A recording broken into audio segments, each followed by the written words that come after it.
Hello students, how are you? Today I welcome you in the another session of Business Studies class level.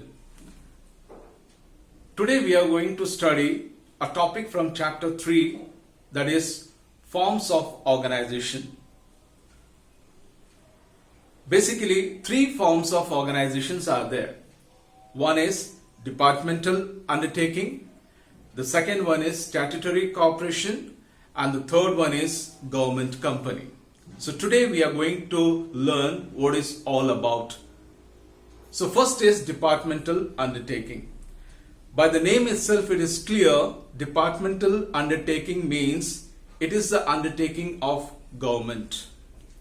Departmental undertaking comes under government. You're getting point? Everything is monitored and controlled by the government.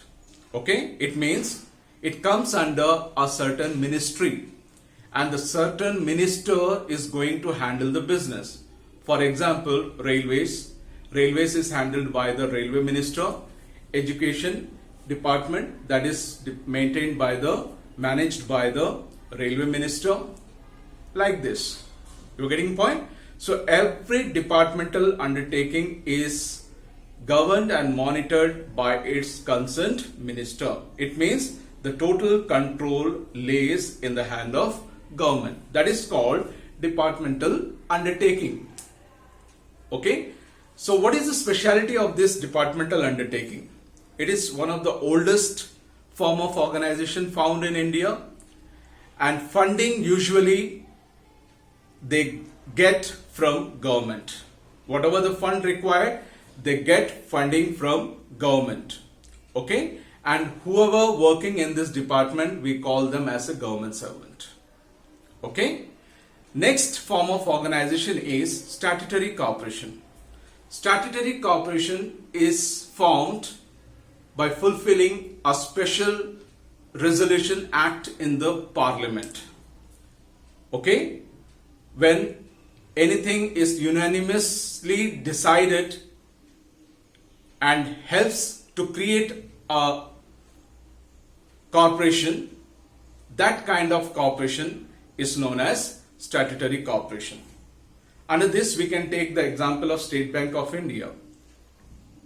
This State Bank of India is formed with the help of Parliament. A special resolution is passed in the Parliament, and after obtaining permission, this corporation exists. And what is the speciality about this statutory corporation? The one thing is, this corporation is owned and controlled by the state government. Owned and controlled by the state government. And they are independently financed.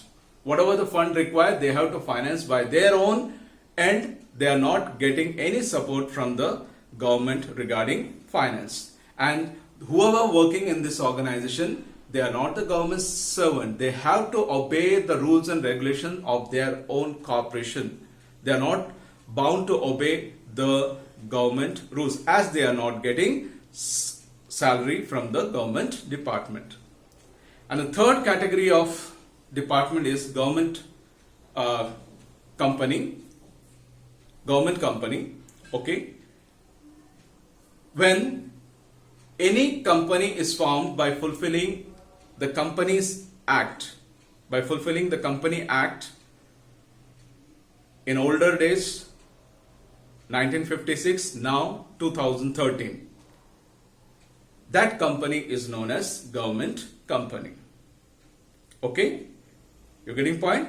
And the speciality of this government company is that 51% of the total share has to be holded by the government. If the government holds 51, means more than 50% share of any company holded by the government, that company is basically known as government company. And the employees, those who are working in this company, we call them as a government servant, because they are going to get a salary from the government.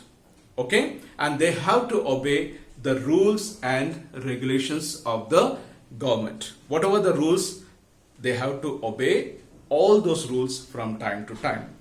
So in this short video, we learned what is all about departmental undertaking, statutory cooperation and the government company. Now you are in a position, I hope, that you can differentiate this form of organization. Thank you. See you in next video session.